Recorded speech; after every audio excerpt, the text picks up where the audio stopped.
Hi everyone and welcome back. You're watching The Money Show on ET Now. We just had a conversation with Mr. Subramaniam on the National Pension Scheme, how it works, and the fact that it has tax benefits as well that it can offer when you do initially put your money in NPS.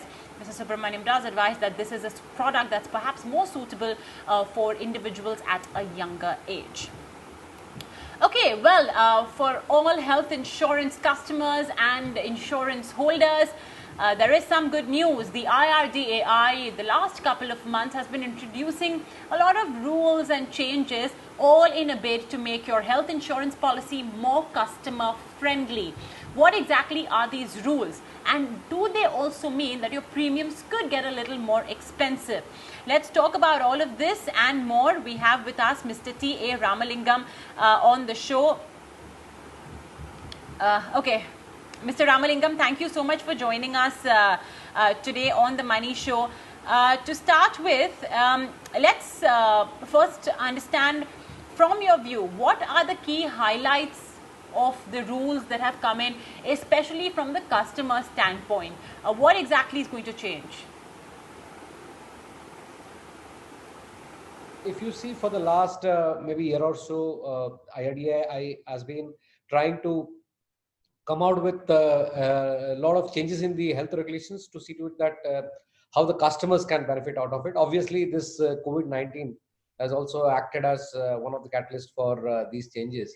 But if you see here, one of the important things is the minor modification guidelines, wherein IRDAI is allowed insurance companies to collect the premium in installments. So which is that if earlier somebody had a premium of 12,000 rupees, which he was paying annually, today he has the option to pay either on a monthly, quarterly or a half yearly basis. So which actually reduces his financial burden, and also which could lead to overall increase in the penetration of the health insurance. Other than that, one of the big things that this regulations or the guidelines that is going to come in is talks about is the standardized exclusions across all insurance companies in the as far as the health policy wordings are concerned.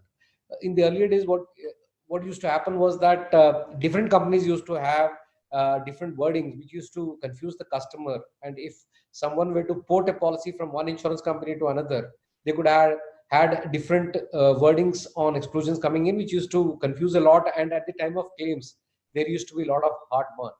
Now, with the standardization of the exclusions, we feel that the grievances related to the claims will come down substantially. Now, apart from that, a couple of the treatments or ailments which we were actually not earlier covering, and now the new regulations have made it mandatory to be covered. Now, be it congenital diseases or age-related degeneration kind of things. So these were, some companies used to pay, some companies used to kind of exclude. Now with this standardization, this also will kind of, the kind of standardize across the companies, and that will be good from the point of customers, because they will be very clear as to what will get covered and what will not be getting covered. The regulator has also now introduced certain modern treatment methods that needs to be considered, which again earlier used to be at the discretion of the insurance companies, leading to a lot of grievances. So be it robotic surgery charges or the oral chemotherapy expenses and things like that. And now with this standardization coming in, I think people will have much more transparency, and they will know what is the claim that they will be getting in. So we feel that overall these changes will be beneficial to the customers, as a lot of ambiguity will get removed.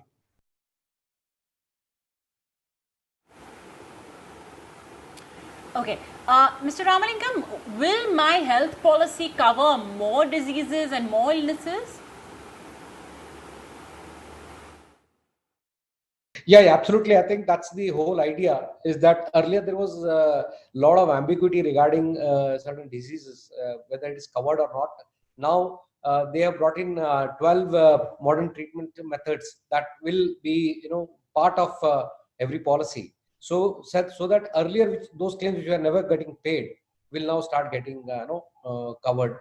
Similarly, a lot of the treatments, as I talked about, be it the puberty and menopause related disorders, which were earlier not covered, will also now get covered. So everything has been very clearly spelled out in the policy wordings, so as to avoid any kind of ambiguity in the coverage part. I just want to clarify, this is for the standardized health policy or is it for all?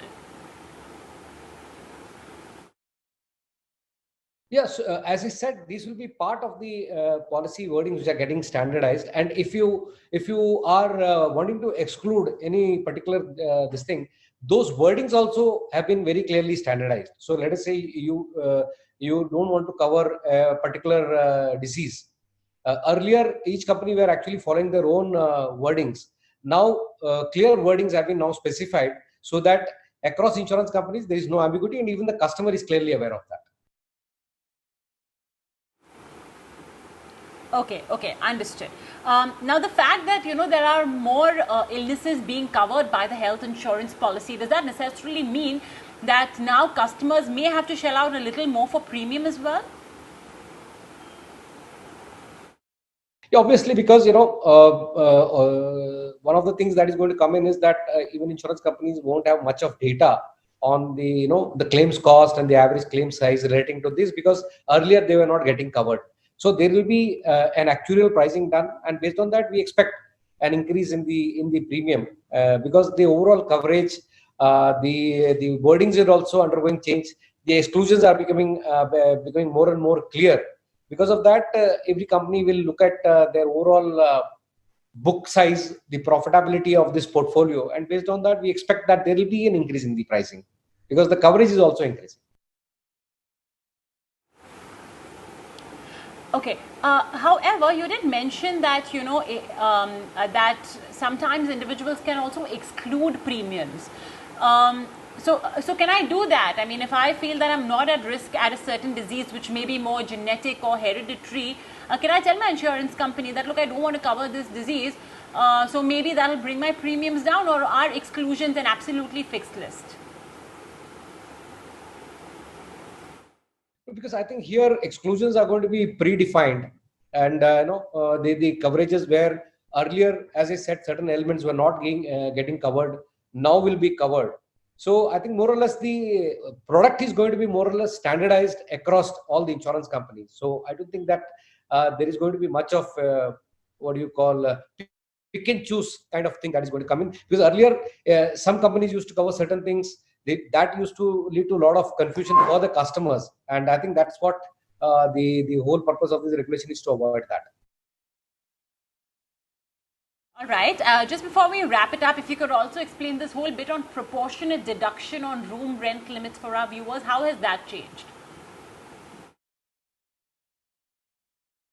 Yeah, I think this particular move will actually help the customers and reduce their out-of-pocket expenses. So in earlier, what used to happen is that if suppose you are having a, let's say, 5 lakh rupees sum insured, and you had a 1% room rent cover, which means that maximum per day room rent that can be charge was around 5,000 rupees, or you could get the reimbursement for that. But you decide to go and take up a 7,500 rupees room, which was actually 50% more than your eligibility. The other expenses, be it relating to diagnostics or other out-of-pocket expenses, also used to be reduced by 50%.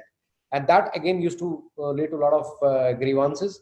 Now it has been made very clear that expenses relating to cost of pharmacy, cost of implants, cost of diagnostics, etc., will not be falling under this, what we call as the associated medical expenses, and that should bring in more transparency and clarity to the customers. Also, anything which is related to ICU charges will also not have any kind of a proportional deduction. I think these are a couple of things which will actually kind of help the customers understand that ultimately what is the amount that they'll get it.